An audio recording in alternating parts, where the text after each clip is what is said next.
Hello mga kabibig! Welcome back sa ating bagong YouTube channel. Ito ang pinakamaingay ng YouTuber sa balat ng YouTube. Ako si Kabibig, maglabag-labag ka dyan with evidence. Nako, sigaw ng mga Duterte supporters, panalo pa rin si Pangulong Rodrigo Roa Duterte. Ramdam pa rin ng maraming netizen na mas gusto ni Trump si Pangulong Rodrigo Duterte. PBBM nagpasaklolo kay Biden pero zero pa rin kay President Trump. Nako, binabalita sa mga loyalista na nagkamayan talaga at binati daw di umano ni President Trump si Pangulong Bongbong Marcos. Nagsabi daw si Trump na, "Hello, how are you?" O sige, binati kung binati. Wala namang problema doon. Anong problema sa kung binati? Yun lang ang importante, di ba? Di ba ang mag-asawa pumunta doon dahil kay Pope Francis? Hindi naman dahil kay Trump. Di ba? Hindi pumunta ang mag-asawa doon dahil lang kay Trump. Pumunta sila para mag-attend ng libing ni Pope Francis, 'di ba? Okay lang yung binati siya ni Trump na, "Hi, how are you?" 'Di ba? At agad-agad daw nakuha na ito ng picture at malaking balita na ito ng mga loyalista. Walang problema doon, 'di ba? Mas mabuti pa nga kung magkaroon ng private meeting si BBM at Trump. Hindi katulad ni Zelensky at ni Trump na talagang si Trump gustong kausapin si Zelensky tungkol sa mga problema nilang dalawa. Si BBM wala namang problema ang Pilipinas at Amerika. What's the point of talking to each other? Diba mga kabibig? Kaya sabi ng iba, zero pa rin, nga pa rin. As in, sabi nga ni Atty. Glenn Chong, planado itong pagpunta ni BBM at ni Liza Marcos papuntang Amerika para maglibing kay Pope Francis. Sinabi pa ni Atty. Glenn Chong na ginamit lang ang libing ni Pope Francis para lang talagang ma-meet and greet nila si President Trump, knowing, alam na mga Marcos na si Trump pupunta, nag-book agad. Diba kabibig, yun ang sinasabi ni Atty. Glenn Chong. May mga videos na nagkalat ngayon na talagang wala Diba? Hindi nga pinapansin si BBM sa mga ibang world leaders. Kasi ang sentro doon ay si Trump, hindi naman si BBM, mga kabibig. So eto mga kabibig, may video si Maharlika kung saan binoljak talaga ni Maharlika ang mag-asawa. Grabe si Madam Maharlika. Oy, eto na. Nasaan ba yun? Ito ba yun? Eto na yun. Yan. And there you go, right there. That's the center of the world right now. The center of the world is si Trump. Diba? As it plays out live on television. To your point, President Zelensky is there, I believe, although I haven't seen him in the various feeds and shots that we've been given as the president. Here, I mean, the way that all of these major dignitaries. Diba? Excited sana si BBM na makamayan siya ni Trump, pero hindi talaga. Kaya ang ginawa niya, umusad na lang siya. Are huddled around President. Nakita ko dito, parang sumimangot si BBM. Parang nagbago ang timpla ng kanyang mukha. 'Di ba? Parang nagbago ang mukha ni BBM. So, ganoon talaga. It's not the right time yata na magkausap sila ni Trump. There will be a proper time for that. Hindi naman dapat talaga mag-usap sila sa panahong ito kasi ang pinuntahan naman nila ay libing ni Pope Francis. Sabi ng iba, nako si BBM, humingi ng saklolo kay paring Biden. Pumunta lang din si Biden doon. Nag-attend din. Ito kabibig, ipakita ko sa inyo ang pagpunta ni Biden. At sobrang close pala ang mag-asawa.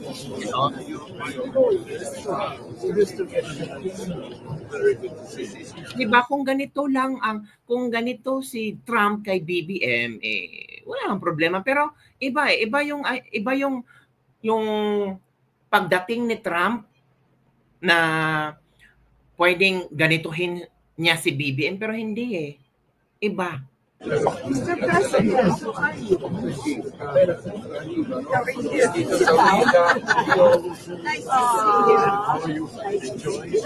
very rested.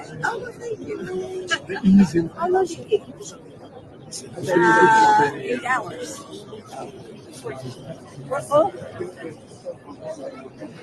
Did you just get here?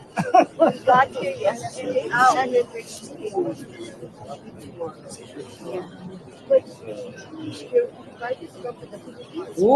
in-invite ni Madam Lisa Marcos na pumunta sila ng Pilipinas, si Biden at asawa nito. Maganda naman, di ba? Yung support the Philippines. Tapos sabi dito, OMG, kaya dyan sa level na yan na uwi.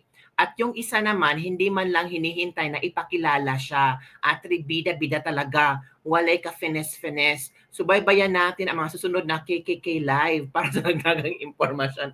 Napansin talaga nila na hindi hinintay ni Lisa Marcos na i-introduce siya sa asawa or ni BBM kay Biden.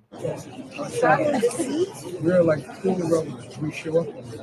Yeah, that's good. Invite nila ang mga asawa mo. Yeah. Yes.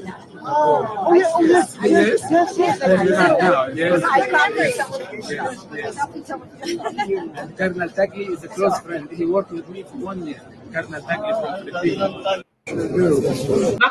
Baka yung video na yung kabibig before yung programa or the program for the yung paglibing ni Pope Francis, kaya they have time to chika-chika, to talk, to approach each other.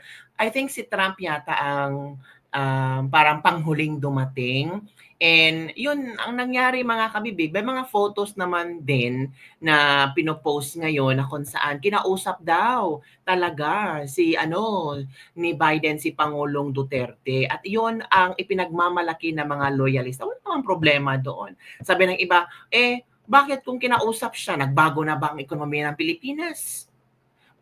Bumababa ang presyo ng bigas. Bumababa ang presyo ng petrolyo. Bumababa ang nagugutom sa Pilipinas. Hindi naman So, walang bearing. 'Di ba? Walang bearing daw. I think kinumusta naman ni Trump si BBM na how are you? But not as tawag ito, palang kausap katulad ni na Biden na talagang nag-usap, nagkamayan mga kabibig. Wala namang problema doon. Importante, kilala ni Biden si Marcos kilala si Biden, at wala namang problema ang Amerika at ang Pilipinas. So why need to have a meeting or talk, 'di ba? Mga kabibig. So ano ang iyong komento tungkol dito na pinag-uusapan? Talaga ang mga supporters talaga ang mag-chika-chika ba na hindi kinausap, panalo si Digong. Sabi ng iba, kung si Digong pa to, baka baka nag-usap si Biden, si Trump at saka si Digong. Kung si Digong pa ang presidente, sabi ng ilang mga netizen. Nako po, alam niyo naman ang mga netizen, di ba? So, yun na nga kabibig, yun na ang mga latest trending news ngayon na kung saan threaten daw ang mga DDS. Hindi naman threaten ang mga DDS. Hindi threaten ang mga DDS. Ito yung totoong mag-uusap or may special meeting. Ito kabibig Kila ko sa iyo, ito na. Yan one historic photo, Trump and Zelensky in a deep conversation inside St. Peter's Basilica. Kumusta naman po ang ating Marcos Jr.? Drop your comments from Harry Roque. Diba? Ito yung totoong nag-usap. Yung hi, how are you? Parang casual lang. Yung parang, sino ba to? Kailangan ko kausapin kasi baka madedma ko or mapahiya. So, how are you? Pero meron bang handshake? Para wala yatang handshake. Tapos, iba, si Trump busy kasi mas hina-handshake niya yung mga taong kilalang-kilala niya. Yung mga taong posibleng magbibigay ng kontribusyon sa Amerika. Pero, that's my own opinion. Yun ang nakikita ko. Kasi, kita nyo naman sa video, kinakamayan ni Trump yung mga malalaking mga politiko, malalaking tao na palagay ni Trump ay nakakatulong sa Amerika. Pero yung mga hindi masyadong, yung mga dependent sa Amerika, knowing Trump, di ba? Gusto niyang maging malaki ulit ang let's make America great again. Di ba?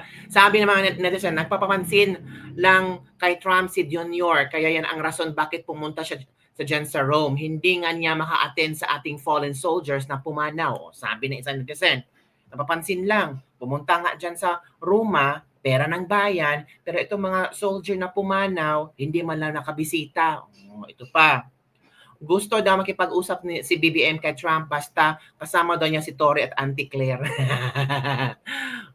May one-on-one sila para sabihin ni Trump na magpa-drug test ka na, Marco. Nachismisan silang dalawa. Di siya bate. Ay, ito pala yung video nila. Yun.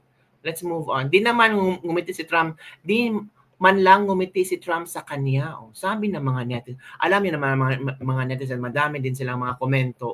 Observant din ang mga netizen. Hindi lang kayo ang observant. Mga netizen observant din. Nasa gilid-gilid lang si mga Barantuta. Grabe naman kayo. Wag naman po. Wag na baka kung ano-ano pang masabi ni Junior, lagot na baka taasan ating taripa. Diba? Baka busy lang si BBM kasama ang ibang mga mga high-ranking officials, di ba? Para makuha ng investments. Kumusta na pala ang mga investments? Yung, di ba, yung first term ni BBM, lumalabas siya sa bansa kasi maghanap ng mga investments, tapos proud na proud siya na bilyones ang dala niyang investment. Kumusta na pala yun, mga kabibig? Wala namang balita Tapos yung Maharlika Fund, kumusta na pala? May balita na ba tungkol sa Maharlika Fund? Para yata, wala akong na kitang balita ngayon. Kumusta na kaya yun? Diba mga kabibig? Ay, nako. Diba? Dapat sana ang hanapin ni BBM, yung mga investments na pinangako ng mga political leaders sa iba't ibang bansa. Diba? Sabi niya na, uy, yaman na tayo kasi ito dapat sana ang pinagkaabalahan ni Marcos, hindi yung okay lang naman pumunta sa libing ni Pope Francis, 'di ba? Pero ito yung pinaka-importanting problema ng bansa natin. 50+% ang nagsabi ng mga Pilipino, like kung 100 million tayo, 50 million na Pilipino ang nagsasabi na sila ay nasa kasulukuyang kahirapan at kagutuman na panahon. Nako po. Ito dapat sana. Diba, nakita niyo yung survey na yung ano na yon? Yung survey na yon? 50+% na nagsabi na mga Pilipino ay hirap na hirap sila. 50+% ang nagsabi ng mga Pilipino, like kung 100 million tayo, 50 million na Pilipino ang nagsasabi na sila ay nasa kasulukuyang kahirapan at kagutuman. Yun na, mga kabibig. Yun dapat unahan ni BBM, 'di ba? Yung kagutuman ng mga Pilipino. Kayo, mga supporters ni BBM, supporter ni Digong, gutom na ba kayo? Sino bang nakaupo ngayon? Presidente natin. Ito Chair, kami po muli ay tumawag sa DA and yung kanilang spokesperson at deputy. May banta si Ted Pailon sa gobyerno. Pag hindi nila matupad ang 20 pesos na sinasabi nila sa Visayas. And for the record, Madam Chair, kami po muli ay tumawag sa DA and yung kanilang spokesperson at deputy, pareho pong hindi available. At ginagalang din po natin yan. Habang si NFA naman po ay hindi daw maaari makapagsalita dito po sa isyong ito. Okay, para lang po natin nga mailatag ang ilang po mga informasyon at detalye sa programang ito. Maaari hindi ka sumasang-ayon dito, maaring iba ang iyong pananaw, maaari sumasang-ayon ka, pero ginagalang po natin yan. Ano man po ang inyong opinion dito po sa programang ito. Ang ilang dito, baby girl, bagong ating mga tampok na balita. Ngayon, yan inanunsyo na, gawin nyo, Tama. Kasi pag yan nagkaroon ng aberya, hindi nyo na ipatupad. O kaya po naman,